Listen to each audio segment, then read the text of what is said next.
September 11, 2024. Pagbasa gikan sa Santos nga Ebanghelyo sumala ni San Lucas.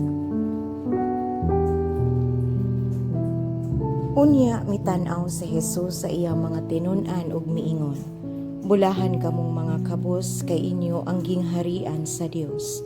Bulahan kamong gigutom karon kay kamo pagabusgon. Bulahan kamo nga karon naghilak kay kamo malipay ra unya. Bulahan kamo kun ang mga tawo magdumot ug magsalikway ug magbugal-bugal kaninyo ug mag-ingon nga kamo daotan tungod sa anak sa tawo.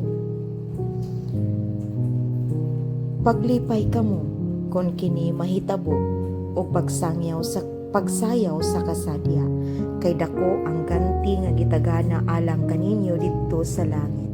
Kay ang ilang mga katigulangan naghimo sa ingon ngadto sa mga propeta. Apan alaot kamo nga mga dato karon kay napahimuslan na ninyo ang kinabuhi nga hayahay. Alaot kamo nga mga busog karon kay kamo unya pagagutomon. Alaot kamo nga karon nga tawa kay kamo unya magbangutan ug maghilak. Alaot kamo kun magdaig kaninyo ang tanang mga tao kay mauusab kini ang gibuhat sa ilang mga katigulangan ngadto sa mga mini nga mga propeta. Ang Ebanghelyo sa Ginoo.